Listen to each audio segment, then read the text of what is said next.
Hello, fans, and we are here. Welcome to the episode of the Cowboys Fan versus the World podcast with your host, with the most, Chris. Obviously, I am not in my usual setup. I am here in Frisco, Texas, at the Star, the Cowboys Training Facility. That's right, I did tell you guys I had a very big surprise in plan for that. Very excited for this. So, to kind of give you the backstory of what happened, I did say in the last episode that I will be traveling out of town. So this is where I was going to be at because my family lives here in the area. So the idea came of why don't I try to shoot an episode of the Star. Kind of mind if the camera kind of shakes is just because it's a little windy out here and stuff like that. So we came out here early in the morning trying to get this done before the day gets hectic. For those of you who don't know, this is actually a public park right here. So in the back, so I wanted to get here before everyone kind of shows up and it gets a little hectic with people. And it's kind of crazy, so wanted to get this episode out for you guys. Very excited. So mind if you see the background people, not part of this podcast. Sorry about that.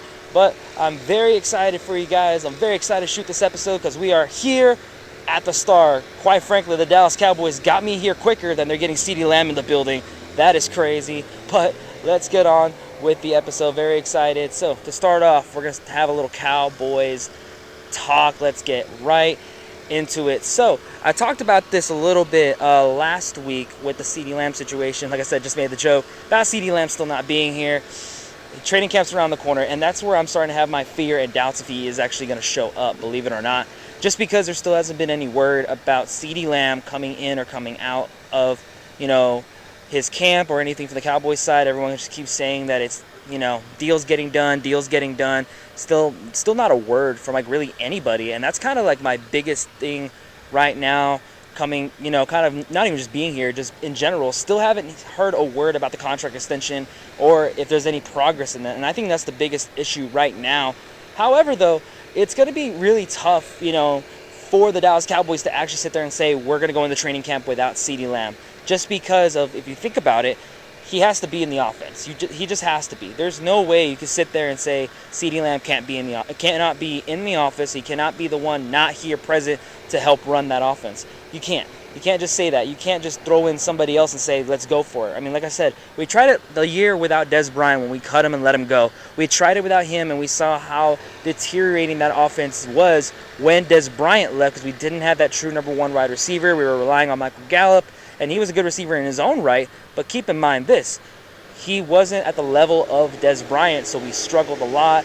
It was very we didn't have that guy that can beat the press coverage. We didn't have that guy that can actually be a true number one. Now Ceedee Lamb comes in after Amari Cooper left, so you can tell he is going to be essential. And that's my biggest thing, is that there's still no word on if he's coming in or not. The trade's actually going to happen, so that is just a big scare to me. It really is, because if you really come down to it, we're inching closer and closer, and I still think the Cowboys are going to cave. They're going to give him something, something in the market for Ceedee Lamb to come back right before training camp. Because the Cowboys, like I said, the Cowboys can't afford it. And, I mean, quite frankly, Ceedee Lamb cannot afford it either. I mean, those fines kind of add up. But I'm sure Ceedee Lamb just wants to get this done. He wants to be able to get his contract negotiations finished, so that way he can return to the team and kind of start working, with Dak Prescott and hopefully kind of getting a jump back into the offense, because I have no idea if there's going to be any adjustments to the offense. I highly doubt it because they were a pretty top offense. Only downside is maybe the run game. We'll talk about that here later on. But that is my thing. Without Ceedee Lamb, what are we going to do? Like I said, the Cowboys got me here to the Star quicker than they're getting Ceedee Lamb in the building. That's just absolutely nuts, and I had to travel to get here. So, but hopefully Ceedee Lamb situation still works. I just wanted to come back and talk about that just because it is still, a wandering question, not only for me, but also for Cowboys Nation. What are we going to do without Ceedee Lamb? What are we going to do if he goes into training camp and he's still holding out for a contract and, Jerry Jones and the Cowboys organization is still not biting on giving him that contract? So we'll just have to see what happens and kind of go play it ear by ear. Hopefully we'll hear something completely soon. Like I said, training camp is around the corner, so that's going to be our biggest thing, is just kind of wait and seeing, what's going to happen once training camp actually shows up. Speaking of training camp, the Cowboys are going to go to Oxnard, California in the next coming days, next coming weeks. Very excited for that because football will be back. Yes, we've been waiting so long for football to be back. I'm very excited. It just gets me going, kind of knowing that. Kind of just, we're getting closer and closer to football season beginning. I mean, preseason is, what, in 2-3 weeks, something like that. So very excited for the preseason. I actually sit there and watch the preseason games. I know not a lot of people don't. I like to watch it. It's the closest thing to NFL football we'll get. Sometimes the starters play. You get to hear those. We get to see those QB battles or the wide receiver battles or running back battles happen and see what's going to happen. Definitely a lot to look forward to for this preseason and this upcoming season. But let's keep going on with Cowboys talk. Now, I did hear this idea, from, I believe it was Ian Rappaport or somebody like that, about Dak Prescott's contract. Yes, it's still the hot topic of this offseason besides Ceedee Lamb. Is Dak Prescott, is he going to reset the market? What are the Cowboys going to do? Are they going to offer him a long-term contract to stay? What's going to be the whole situation with that? And here was an idea that was brought up, and I don't necessarily hate the idea. If they want to give him the money he wants, give him a shorter contract. If he wants the longer-term contract, he's going to have to take shorter money. It's kind of one of those, at least to keep Ceedee Lamb to come back and to keep Micah Parsons back in a couple years. And the Cowboys will still have wiggle room to bring in any other talent that they're going to want to bring in to help Dak Prescott if they do decide that Dak Prescott is the future. So now, I don't hate this idea. I really don't. Because I did say this before. I do believe Dak Prescott deserves to get a contract extension. Whether the amount of what he should get is probably the one you can up and debate. You know what I mean? So what I mean by that is he's done enough. I said in the last episode, on his best year, second in MVP voting, he probably could have won if Lamar Jackson didn't have a stellar end of the season. But then you go to the season prior where he had one of his worst offensive outputtings ever as a Cowboy, and he still won a playoff wildcard game against the Tampa Bay Buccaneers. Granted, if they were good or not, they still won. Tom Brady was still there, so they won and were able to move on to the divisional round. And that was on his worst year with his highest recorded of interceptions thrown in a single season, and he still averages below about 15 interceptions. Has a pretty good TD to interception ratio. So you can see that he has deserved it, I believe. And like I said, I believe he puts us in a good position to make the playoffs. So I don't think it's the fact that Dak doesn't deserve the extension that he is looking for. I just believe that whether it's going to be the amount that he wants is, I believe, the biggest thing you could debate here. Because you can debate how much he should get. Should he reset the market, or should he get close to top 5? Should he get kind of closer to Mahomes, or whatever you may debate. And I think that's a little bit of a better idea. I think that will honestly make everybody a little bit better, and I think that will also kind of bring more to, kind of help Dallas with that salary cap problem that we're all having. And so on top of that, you got to think of it here, is that if the problem is they're not sold on Dak, right, but they feel that he is their best option to bring them back, if they feel that he's the best option to get them into the playoffs, that is something to honestly think about. Like, let's think about that here. He gives us a best chance to make the playoffs, whether he has success or he doesn't. Let's think of it this way. He gives us our best opportunity to make it. Like I said in the last episode, only 2 to 3 times he didn't make the playoffs, and one of them was because he had a broken ankle halfway through the COVID year. So he gives us that opportunity. Now, where do we go from here? So if we give him the 4-year, 5-year, whatever the extension it is, and close to max contract money, or do we give him something a little bit less? Now, if you want to give him something a little bit less, then I believe you may have to go with the long-term contract. Just because if you want to keep him for that long, or at least try to be consistently going to the playoffs, like I said, we need to win in the playoffs too. And I understand that's where a lot of people's argument here of Dak Prescott, if he should stay, is, hey, he hasn't done anything in the playoffs. Like, let's keep that in mind. And I completely agree.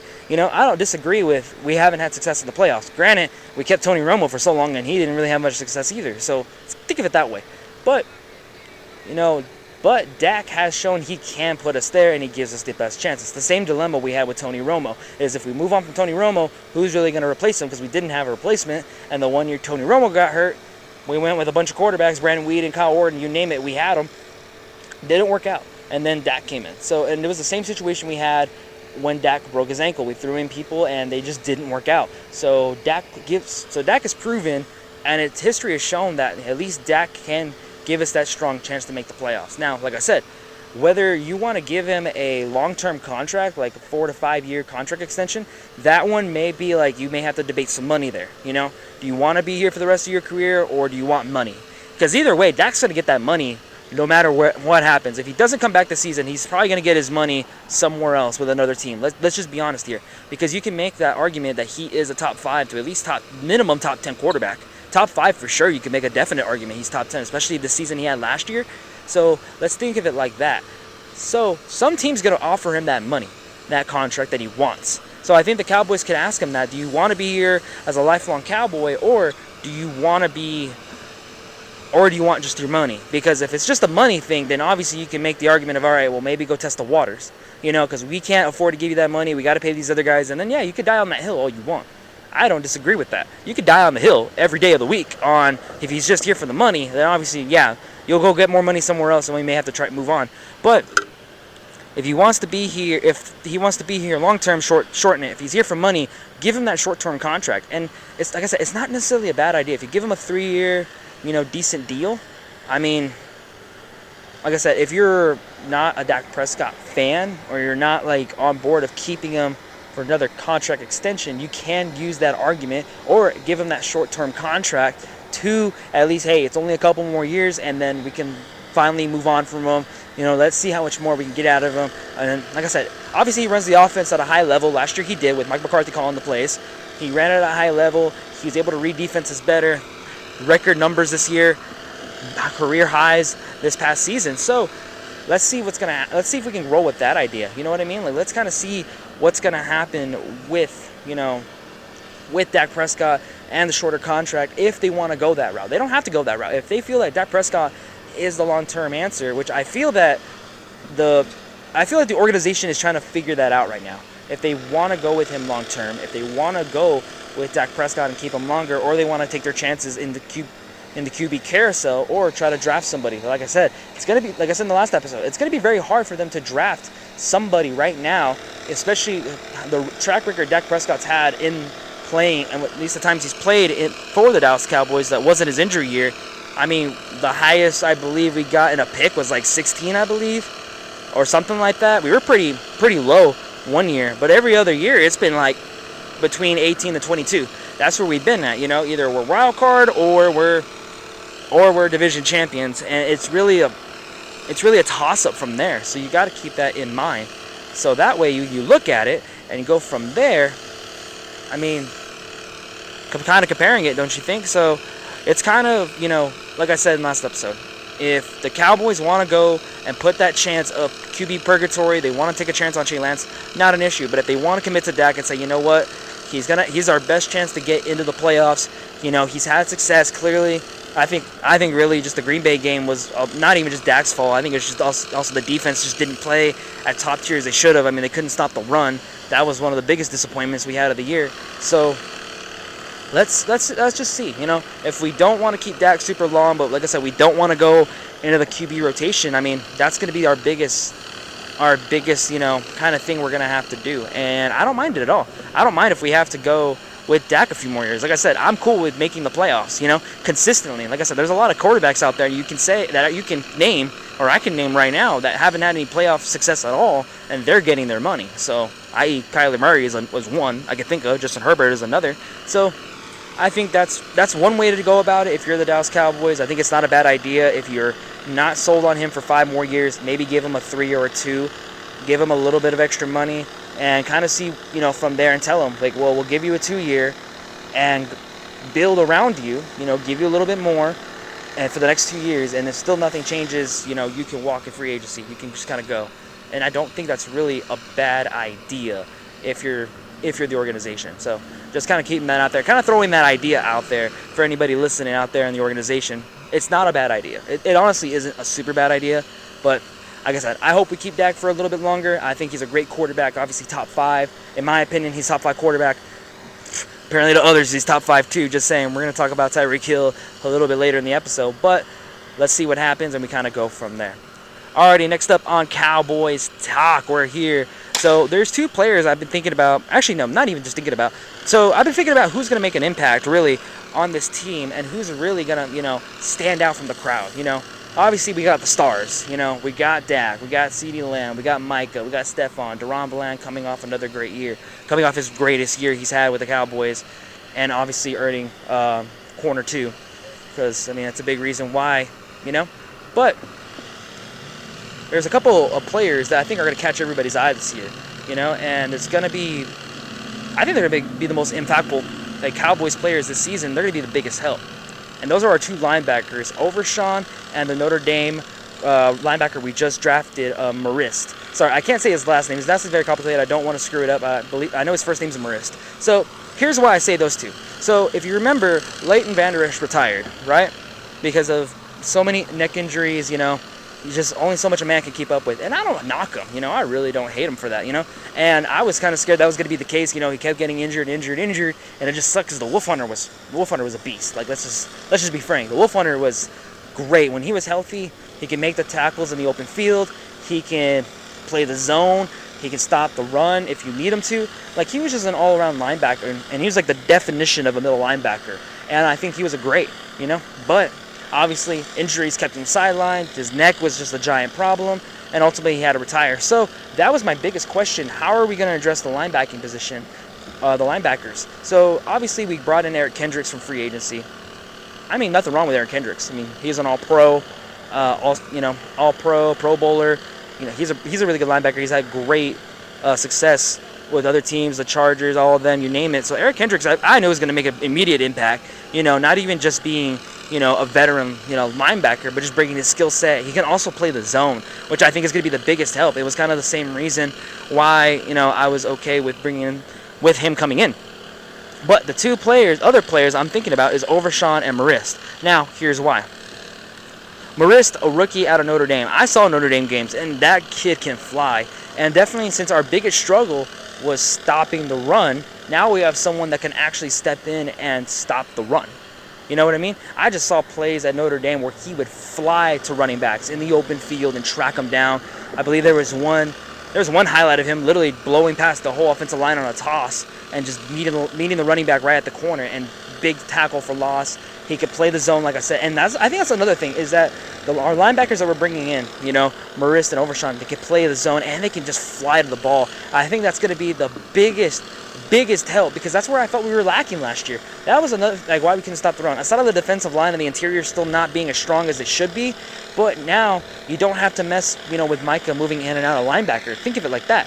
You don't have to move Micah out from linebacker back in. Now he can focus on rushing the quarterback, because we're going to have Eric Kendricks in the middle, and then Overshawn and Larist, probably both at outside linebackers. They can play zone, and like I said, they just fly to the ball. If you look at Overshawn in his preseason game that he had before the ACL tear, he was killing it, man. You gotta admit, he was killing it. And I think it was against the Jaguars in the starting front. It was against Trevor Lawrence in that starting offense, and he was flying to the ball. And I believe that was the craziest part of it all, is he can fly. So that's definitely going to be a big help with him coming back. Now, I know your biggest concern right now. He just came off an ACL tear. But as some people would say, it sucks that it happened, but we're happy it happened in the preseason. Here's why. Because it happened in the preseason. This gave Overshawn almost a year to recover, almost a full year, compared to people that tear the ACLs halfway through the season, and then basically they got to turn around and come right back, and we're not sure, if there needs to be 100%. That was the biggest question mark with Tony Pollard last year, is because whenever he tore his ACL against the 49ers, we weren't sure if he was going to be fully 100%, if that explosiveness was going to come back, if he was going to be as elusive, prior to that injury. So that was everybody's biggest concern, So, but either way, with Overshawn coming back and being able to put, hopefully, the linebackers back on top, because of how dynamic he is. I saw him at Texas. I'm a Texas Tech guy. I got the Tech ring right here, and I remember seeing Overshawn and thinking, God, this guy is just a killer.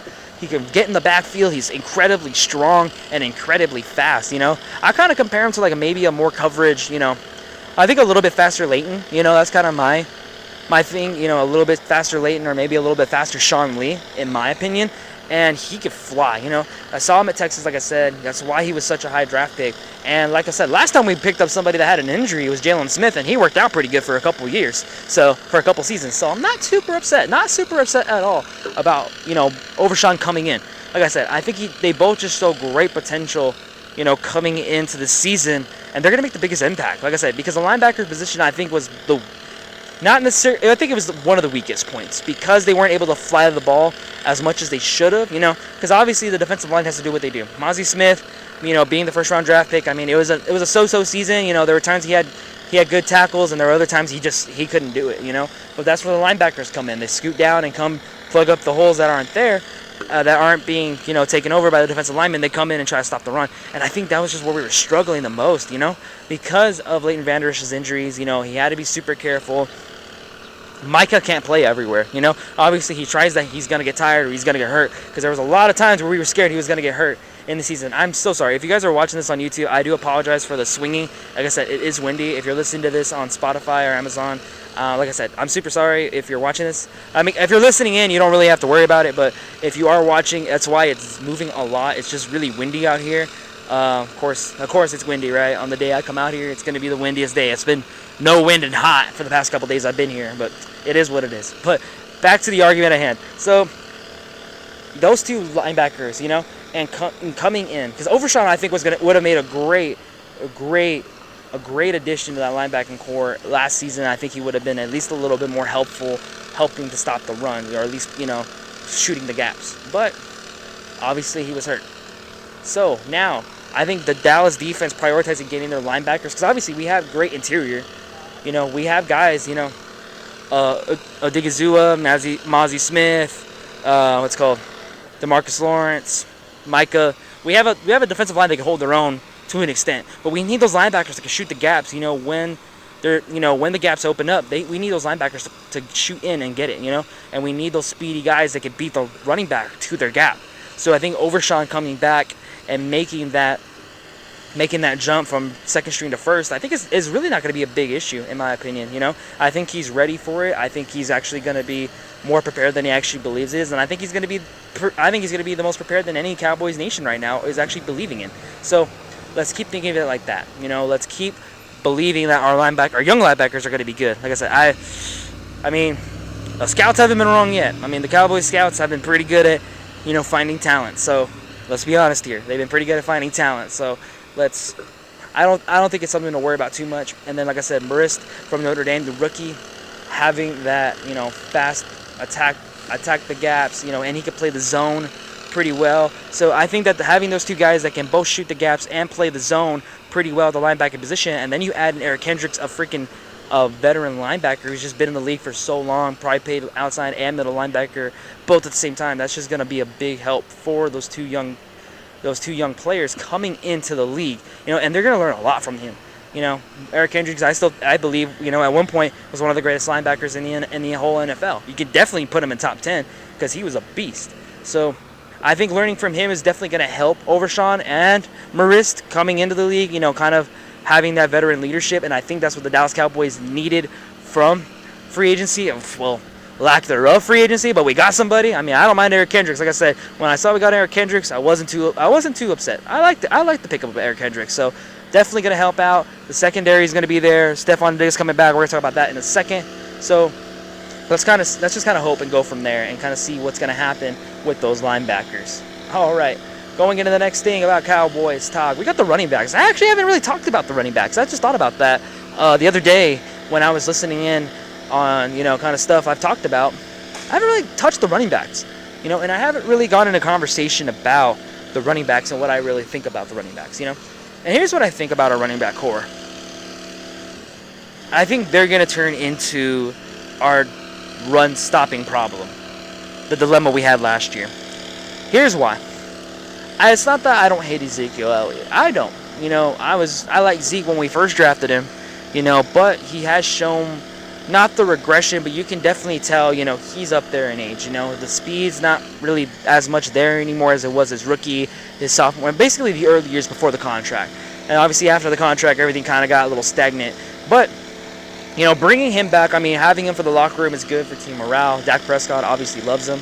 There is that connection him and Dak have. So definitely having that 214 connection, or I guess really 415 connection now, because he changed his number. So having him there back in the locker room, I think it's a good morale boost. Just because I know a lot of guys here love Zeke. You know, a lot of the offensive linemen that are still here. Zach Martin is the one. They really liked him. Terrence Steele, they really like Ezekiel Elliott. So, I mean, shoot, he got a lot of them, like freaking, wasn't it golf carts or something like that for Christmas? That was a thing where he got him, like, his whole offensive line, like freaking carts. I think it was like, yeah, I think it was like golf carts, something like that, or ATVs, because they all had farms or something like that. So they all had land, so they all could have been useful. I was like, wow, must be nice to have that kind of money. So, but in any case, so they love Zeke, and I like Zeke, you know, great. You know, he's going to be good for the locker room. But on the field, that's going to be my biggest question mark, because right now, we have no idea who's going to be the starting running back, because it could be him, it could be Rico Dowdle, it could be Deuce Vaughn, or it could be Royce Freeman, who we brought in from the Rams.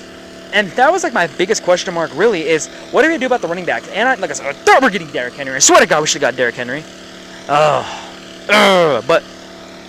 But bringing Ezekiel Elliott back, like I said, is a good morale boost for the locker room. But it still leaves a giant question mark. And I think out of all of them, I mean, Ezekiel Elliott has the most experience being a starting running back. So more than likely, he's going to get the starting reps, because there's no way they're going to try to maybe move with Deuce Vaughn. At least in my opinion. I don't hate Deuce. I really don't. I mean, I really like him. Not the biggest, you know. Like I said, I really don't have a problem with him. Sorry, I'm stuttering a lot. But I don't have a problem with Deuce Vaughn, you know. Obviously, the biggest question mark is his height. Will he get hurt? I mean, Darren Sproles was close to his height. I mean, he did really well. Just saying. Royce Freeman, I mean, he's played with the Rams. He's shown that he can play. I mean, like I said, he was with the Rams for a while, but got released, and now he's with us. And then Rico Dowdle, who kind of took a little bit of a bulk of the reps last season with Tony Pollard, just because, you know, we needed a running back too, and he was the second most experienced. So when you kind of look at all those options we got, more than likely it's going to be Ezekiel Elliott starting. Like, there's no way I would try to go with somebody else unless training camp proves us different. I think that's going to be the biggest deciding factor of who's going to be the starting running back, is who's going to be killing it in the training camp this year, and probably in the preseason. I think really like a lot of those running backs are going to play during the preseason, because we got to see who's going to be that starter. We got to see who's going to be leading that running back room, that freaking running back army, because we got like 5 running backs in the back room. So, Jesus, that's crazy. So with that, and we continue to look at the Cowboys running back situation, it's got to be, like I said, it's got to be Ezekiel Elliott probably going to be starting. It's going to be very tough, I think, to kick Zeke off of that starting lineup, just because, like I said, he's already had that veteran experience. He played for another team with Bill Belichick and the New England Patriots, and then he came right back. And like I said, he kind of knows the offense to an extent. I think he was here whenever Mike McCarthy was here. But like I said, Dak trusts him. I think that's going to be the biggest thing, is Dak trusts Zeke. You know, they've been teammates since 2016. You know, love each other to death. So I think that's going to be really the deciding factor on who's going to start. Now, like I said, I think training camp is really going to truly prove who is going to be the starting running back, and I still believe that the starting running back, you know, should play in the preseason, because that's going to be like kind of like the quarterback battle. You know, this is going to be the running back battle. Who's going to be the starter, and who are we going to rock with? You know, and I mean, sadly, the sad part is, you know, preseason sadly won't prove as much, you know, because obviously it really depends on the team you're going to go up against, because some teams are trying to, in the rebuild, trying their rookies in their first string years to see what's going to happen. Others are going to rest a lot of the players. But still, I mean, if they could kill it against second stringers, then I think it'll really decide who's going to be the starting running back. Now, I did hear reports that Deuce Vaughn is looking to be kind of like a gadget guy, kind of like Avonte Turpin, you know, probably line up at receiver. I mean, it's not a bad idea, you know, small enough to be a slot and fast enough to beat linebackers. I mean, that's all you really need, just getting the ball to him. But like I said, I really don't think like Deuce should be, should really be looked down upon or even slept on, really, because I think he's a pretty good running back. I saw him at Kansas State, you know, and everybody asked, well, how good is he really going to be? And he took it to Alabama. I mean, you know, he could take it, you know, and he could take the hit. And I believe he's strong enough to not get hurt in the NFL, because like I said, I think that's a lot of question marks, and it's a lot of the biasy on if they should go with Deuce Vaughn is because of his height. You know, is he going to get hurt if we put him in the starting lineup, or if we give him all those max reps as running back one? And I just don't think that's going to be the case at all, because like I said, he showed it in college against top Division I schools. He's been great. So I don't think it's going to be that big of an issue. But like I said, it's going to be probably Ezekiel Elliott starting in my opinion. But it's just, I don't know. I just think that if Ceedee Lamb doesn't come back, okay, hold on. If Ceedee Lamb doesn't come back, and he requests a trade and still holds out, then I think, actually, no. Actually, yeah, I kind of agree with that. I think the running back room will be the weakest if Ceedee Lamb comes back. Actually, more than likely he's going to come back. If he comes in, the wide receiving group gets stronger because of Ceedee Lamb. But I think the running back room right now is just the weakest because it's a lot of uncertainties. We're not sure about Ezekiel Elliott and if he's going to rejuvenate his career with the Dallas Cowboys. We don't know if Rico Dowdle is going to be the next year answer. We don't know what's going to, we're not sure about Deuce Vaughn because of everybody's biases of height, and thinking he's going to get hurt. And is Royce Freeman really going to make an impact, or is he even going to be on the freaking roster, Or, like I said, anything can happen. Royce Freeman can take over for Rico Dowdle, and Deuce Vaughn can get the boot. Or Deuce Vaughn can go and return kicks or punts, which I think is a better idea, because then they put him somewhere, I think he could still return punts or kicks. If Cavante can't go, they have a return man. So, and I think that's honestly what they're going to use him for, too. So, like I said, not a bad idea. So, let's just see what's going to happen with the whole running back situation. But, like I said, I believe that's just the weakest part of our offense right now. Because obviously if Ceedee Lamb isn't still here, then I think it's the wide receivers, because we're just running with Brandon Cooks and unproven Jalen Tolbert. Sorry, I shouldn't collect the word there. So we kind of go from there and we move into, like I said, the running back room. If Ceedee Lamb comes back, the running back room is just going to be the weakest link in the whole offense. And that's honestly the scariest part of it all, man, is just that, we need the run game. We rely heavily on the run game. Obviously, last year we were able to kind of lean off of it a little bit. Dak Prescott showed that he can be a top quarterback, and we can rely on him to throw it. We can make that push of, hey, he could be here. So let's just kind of see what happens with the running back group. It's just, if we had 2016 Zeke, I wouldn't be too mad. If it was 2016 Zeke, I wouldn't be mad about it at all. But it's an older Zeke. Like I said, I love Ezekiel Elliott. I think he was great for us. Just being realistic, I guess. Being realistic, but I still think he's going to be the starter. There's no way he's not going to be. You know what I mean? So let's just keep going with this. So next up on Cowboys Talk. This is an interesting topic I heard about, the Dallas Cowboys and kind of going into Oxford and all that, is really going to be Stephon Diggs. That's another question mark that's been brought up, is what's going to look like for Stephon Diggs. And I honestly don't think it's going to change anything. Like I said with Overshawn, it sucks that it happened, that he tore his ACL. But he did tear it at the beginning of the year. My apologies. Beginning of the year. So it's not that bad. He tore it in the beginning of the year. So what does this mean? Like I said, he had almost a full year of recovery compared to Tony Pollard, who tore his ACL, and that was, hard on it itself, because he literally tore it in January and then had to come back right back in September. So that's kind of that's about 7-8 months, which is still good. But obviously, if it doesn't heal right, or he needs a little bit more time, obviously he's gonna lose a little bit of explosiveness. He'll heal, but it's depending on if he'll be the same. But Stephon Diggs and Overshawn, on the other hand, had it in the beginning of the year. So now they have a full year to be able to work. And I've seen those workout videos of Trayvon Diggs, and he looks like he's back to almost 100%, or back to where he was. And I think Al Harris, first of all, Al Harris is a great coach. And I think he knows this. I think that Al Harris understands and knows what he needs from his cornerbacks and what he is expected, what he's expecting from them. Now, obviously, he's going to be the main judge of what's going to happen with Stephon Diggs. And obviously, if he's truly ready to go, Stephon Diggs is always going to be ready to go. He's going to tell you, and I believe he's came out and said, I feel great, I'm 100%, let's go, I'm ready for the season to begin. But, like I said, it's really going to come down to whenever those pads come on and whenever they go out and play, because we need to make sure he can keep up with those wide receivers. That was one of the biggest things, I believe, that helped him in this game. Not only it was his incredible hands, because he played wide receiver or he was trying to play wide receiver at Alabama and then moved on over to corner.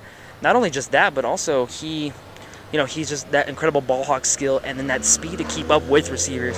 And that's going to be, I believe, the biggest detriment with this injury, is he going to be able to keep up with those wide receivers? Because obviously you lose a step or half a step with a torn ACL if it doesn't heal correctly, or if you need a little bit longer to heal. And that's going to be my biggest thing, because that's what made him so great and such a lockdown corner, is because he can keep up with the likes of A.J. Brown, with the likes of Terry McLaurin and other wide receivers that he went up against. Justin Jefferson's a good one to bring up, because Justin Jefferson's stats against Stephon Diggs is or Trayvon Diggs. I don't know why I keep saying Stephon. My apologies there. Trayvon Diggs. Oh my God, I'm horrible.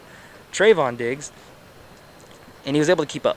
So obviously, there's a little bit of that comparison there, and keeping up with his ACL is going to be the biggest story, I believe, coming out of training camp and going into the season, is how is his knee going to hold up. Like I said, Trayvon Diggs, I think he's going to be ready to go. I apologize earlier. I said Stephon Diggs, thinking Trayvon. Jesus. Oh, this is what happens when you have brothers in the league. You start thinking one's the other. But Trayvon Diggs, like I said, that was I believe his up on the receivers, is that he was able to have great ball hawking skills because he played wide receiver, and then on top of that, he was able to track down receivers because he was fast. He was able to keep up because I think he had that receiver speed. He could just turn and keep up with receivers. Like I said, you look at Justin Jefferson's stats against Trayvon Diggs. I mean, there's no comparison, at all. No comparison at all to, Trayvon Diggs. He's considered one of the top corners. He's locked down now. I know everybody's big thing, with him with his record-breaking 11 interceptions is that he was a big gambler. If you gambled big, he won big, or you gamble big, you could also lose big.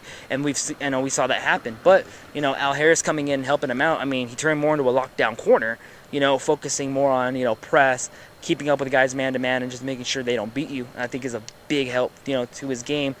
Interceptions gone down, mind you, but I don't think it really matters in the long haul, just because he already broke the record for 11, DaRon Bland already got another record with the most pick sixes in a season. Jeez. So let's go with that. So I think that's going to be the biggest story, like I said, coming out of training camp, is going to be seeing how Trayvon Diggs' ACL holds up. Now, we still haven't gotten another corner. Stephon Gilmore's still available.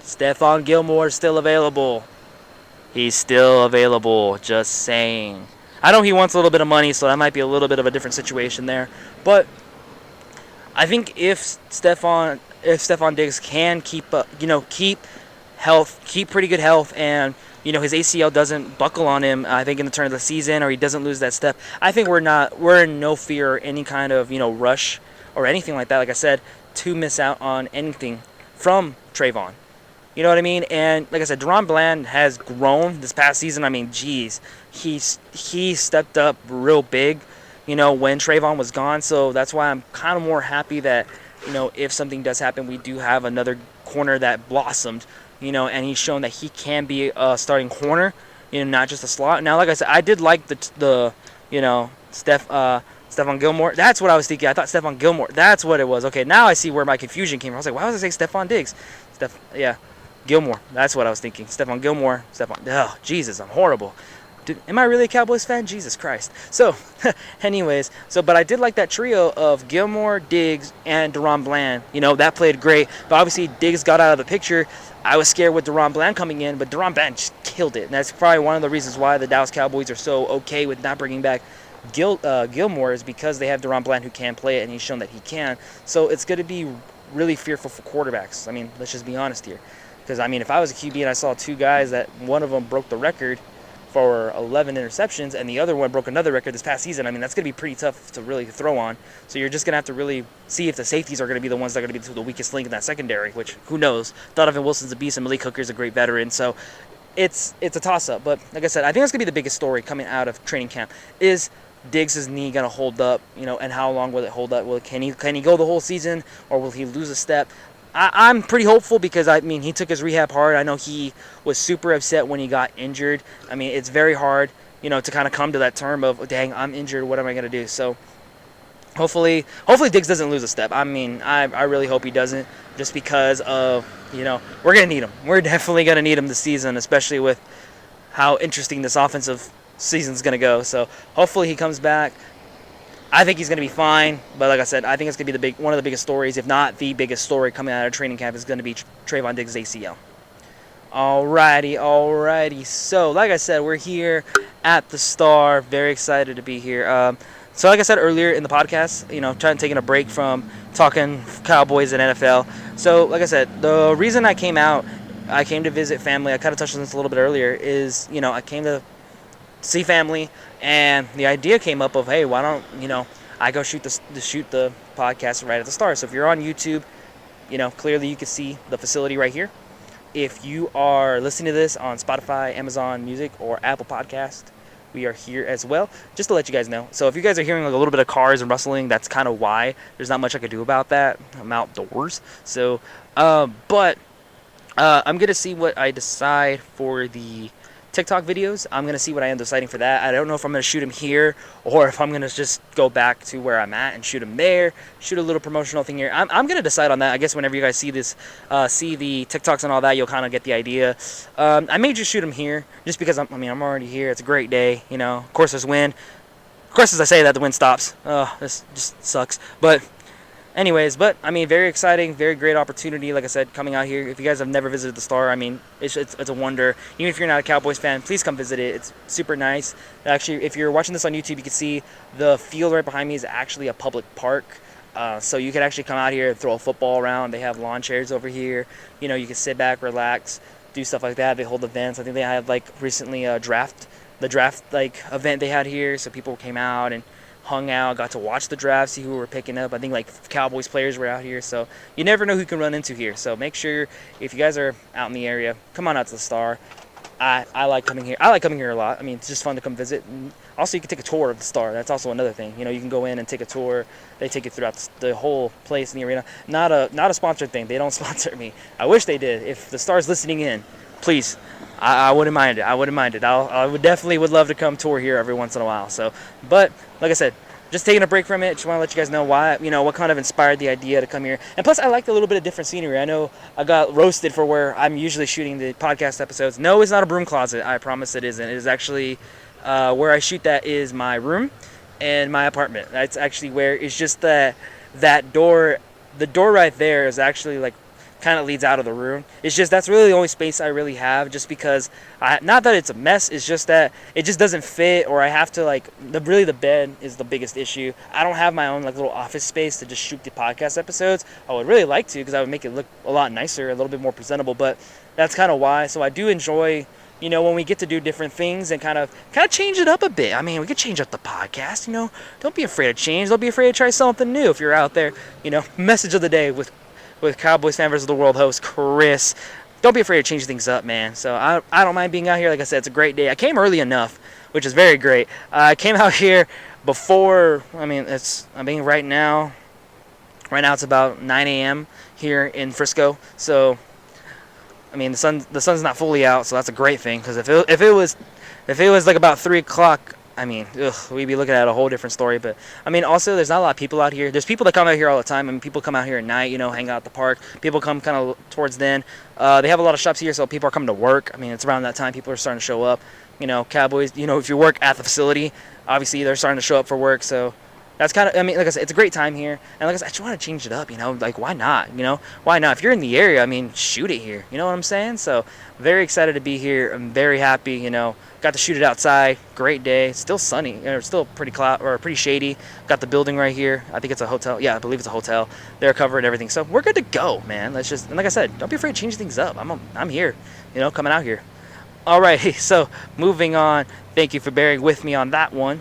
So now we're going to go around the NFL. That's right. We're talking about things happening around the NFL. I want to talk about this. Aha. I get to talk about this now.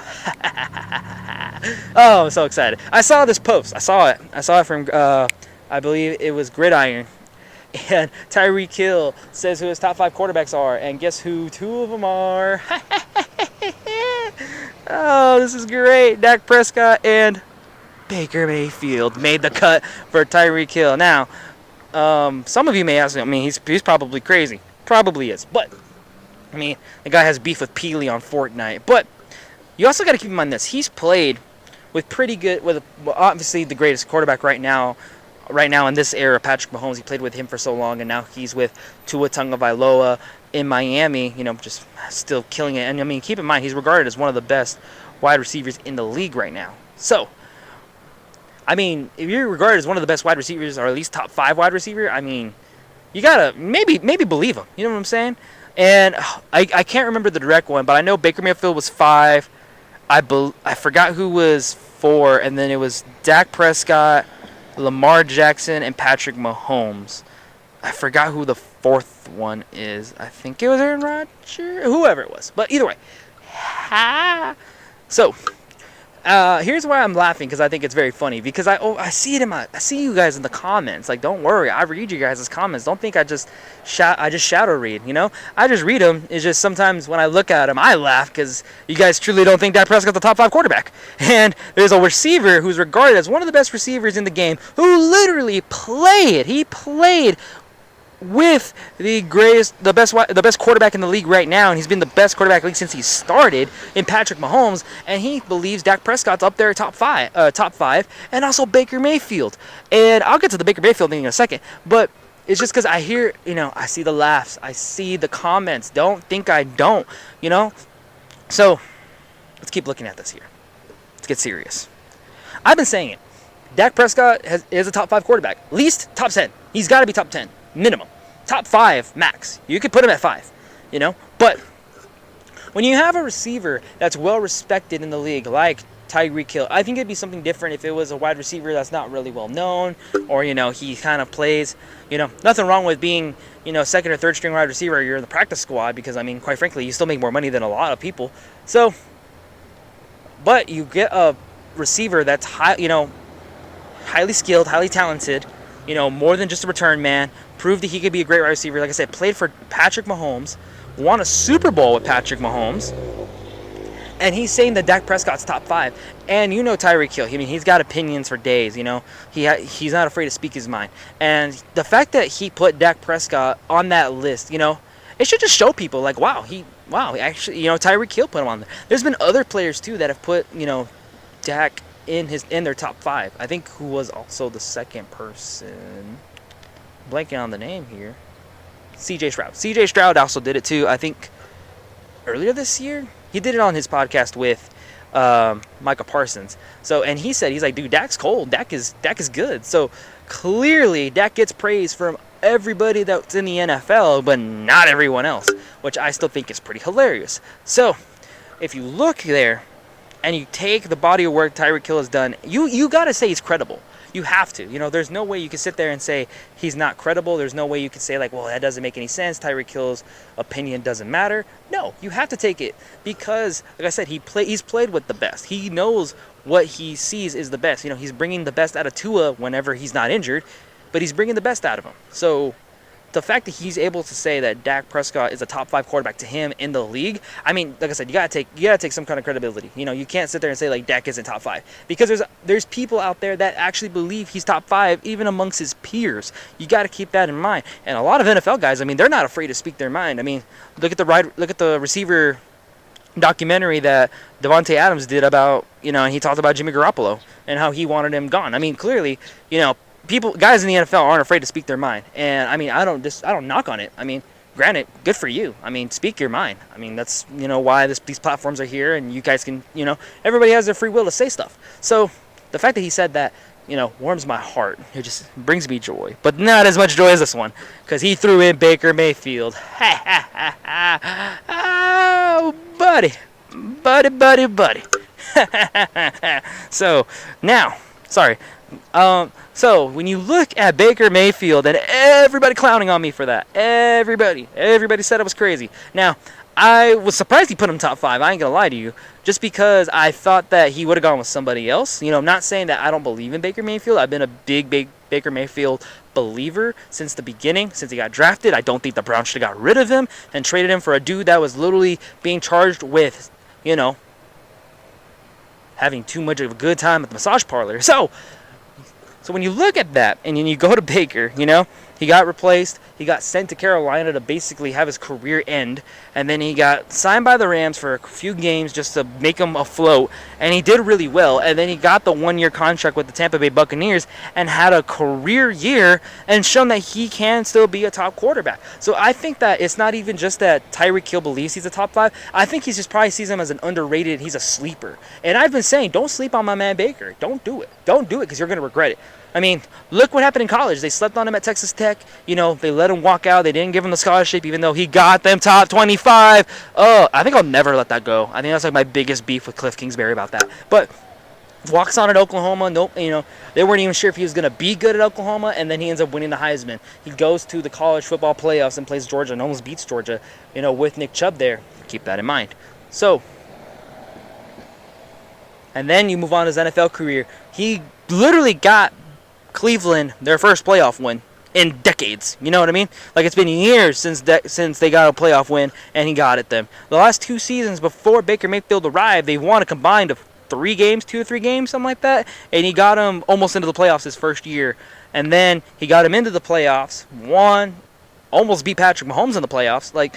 And then, like I said, obviously he got hurt his final season with the Cleveland Browns. I think that was the main reason why he played so poorly. His right shoulder was just rough. He needed a heal, but he didn't want to give up on the season. And I think because he was trying to play for a contract, he didn't want to be, seen as, okay, he's not. You know what I mean? But I do believe that, that's just really where the Browns kind of screwed up, because they just thought he wasn't the answer, even though he literally helped revive the Cleveland Browns. And then, like I said, goes to Carolina to basically have his career end, because it was just a circus town that year. But he got signed by the Rams that same year to come in and just, play quarterback, and he did pretty well. I think he went 3-3. The final 6 games, came in on 2 days' notice and won a game against the Raiders. Granted, the Raiders won good, but hey, he played with second string players. Just saying. I mean, Max Crosby and that defense was out there, so. But for Tyreek Hill to say that he's top 5, I mean, like I said, just warms my heart.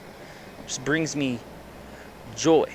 Just because I've been saying it. I've been saying it for a while. I've been saying that Baker Mayfield is good. I've been saying that he has potential to be a top quarterback. Everyone clowned on me. Everybody, even my own friends, families, and loved ones clowned on me.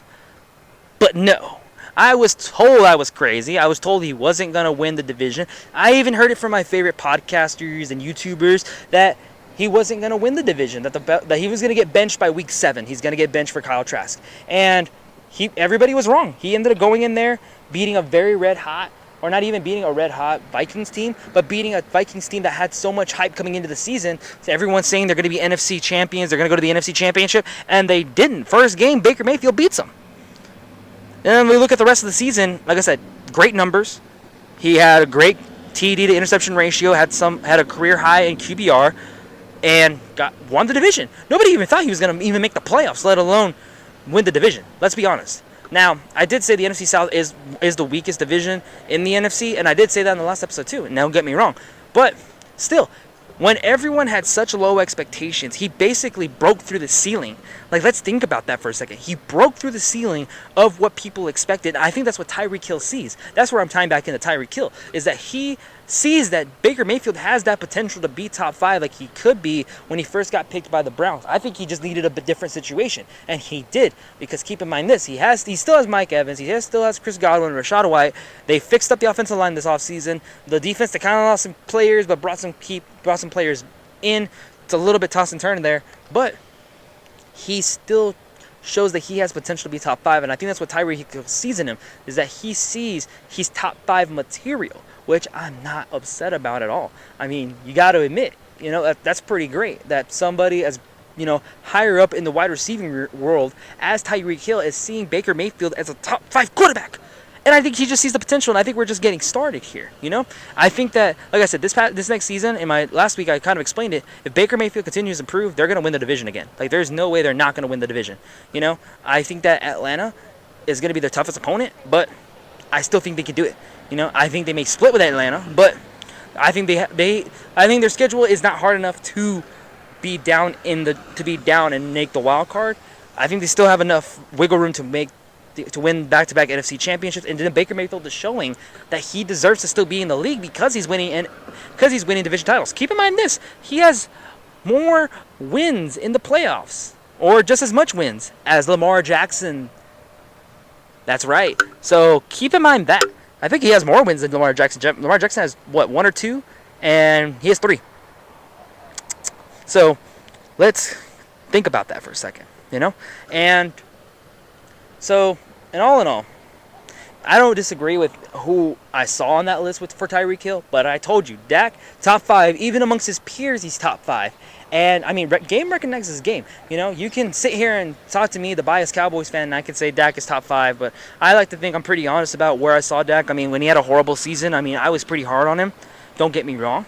And maybe my bias is on Baker Mayfield, but I never put Baker Mayfield in top 5. Like, I'll be honest about that. I love Baker Mayfield, but was he top 5? Probably compared to others? Probably not so much. I could probably name 5 quarterbacks that are a little bit better than him. But I still believed in him. Doesn't mean I don't believe in my guy. You know?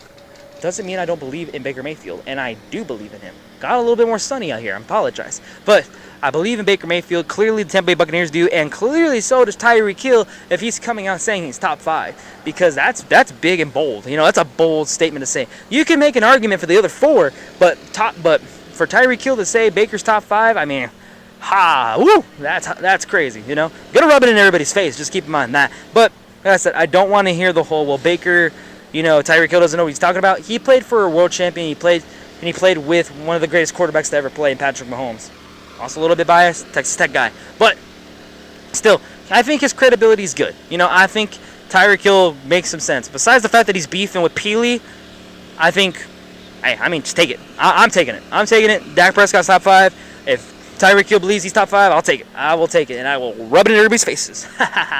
All right, next up in Around the NFL. So now let's talk about this. We're continuing the series of 3 things I want to see. We're moving on to the defending champions, the Kansas City Chiefs. So 3 things I want to see this upcoming season. So I want to see if their wide receiving group will get any better. They did bring in Xavier Worthy from the Texans. They drafted him, and Jesus, stupid freaking Buffalo Bills, man. The Buffalo Bills just allowed that to happen. They literally traded up with them so he could get him. Like, that was so stupid. It was the dumbest thing I could have ever imagined.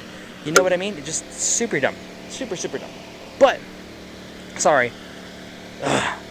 My hate for the Buffalo Bills just keeps on going, man. First, Josh Allen and him being weird and inconsistent and good and somewhat good and then not good. It's a pain. And then letting the Houston Diggs get him for highway robbery, and then now letting the Chiefs get Xavier Worthy, just stupid. But I want to see the improvement of the wide receiver room for the Kansas City Chiefs.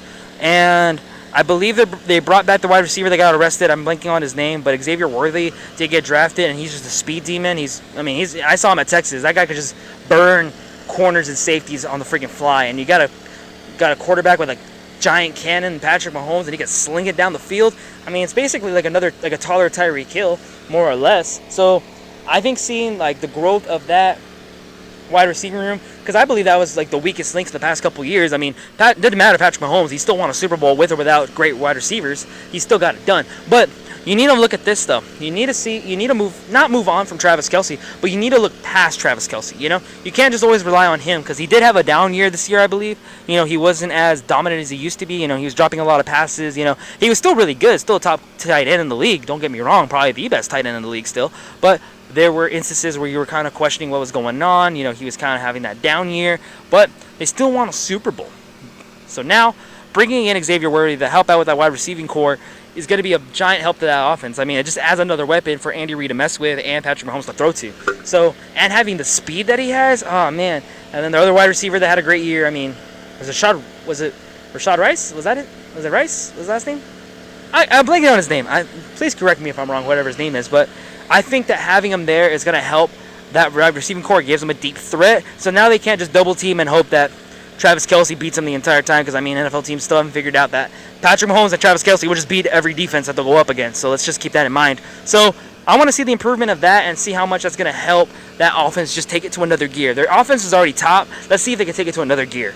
All right, second thing I want to see is I want to see the running backs make a bigger impact. So we're staying on the offensive side of the ball. I know it's their strongest suit because they have the best quarterback in the league right now, Patrick Mahomes, but I want to see the running backs, take that next step that's needed to help elevate that offense even more. Because I know the wide receivers is a big thing.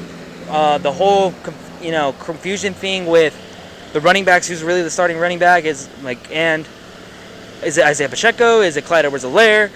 And there's a lot of what ifs. And I think that truly settling on one person, which is Pacheco, I think is a great thing for the Kansas City Chiefs, because I think trying to commit to one or the other was the kind of a big mistake, because it just ended up making the running game wonky. Keep in mind this: Clyde Edwards-Helaire and Isaiah Pacheco are two different running backs. One's more elusive than the other. Obviously, one's more of a downhill guy than the other, but they could both still help the outside tosses in the outside and kick it into gear. But let's keep in mind this: you got to stick to one. You know what I mean? It's kind of the same issue the Cowboys may have if they try to run with a bunch of different running backs. You have different types of running backs.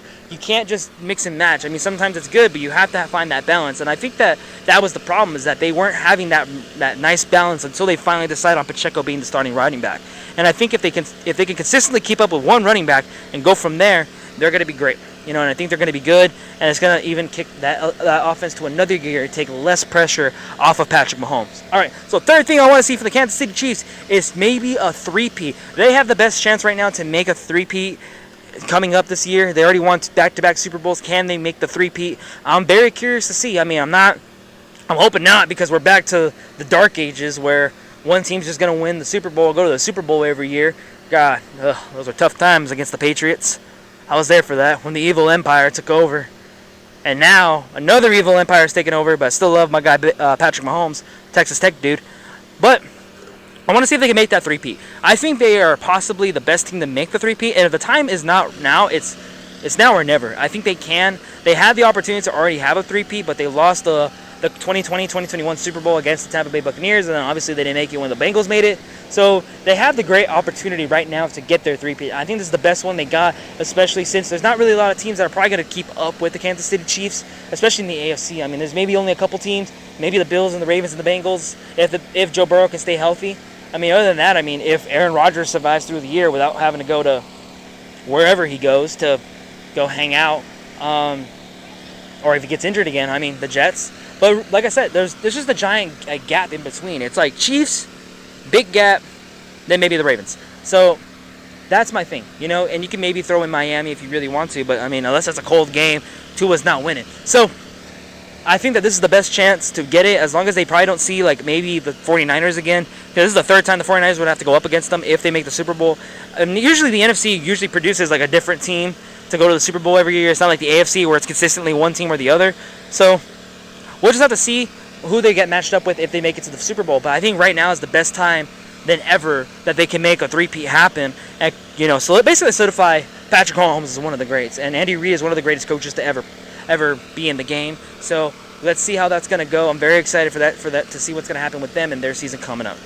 Alrighty, but that's going to wrap things up on this episode of the Cowboys Fan vs. the World podcast. Make sure you guys follow me on all of my social media. I'm on Facebook, Instagram, Twitter, and TikTok.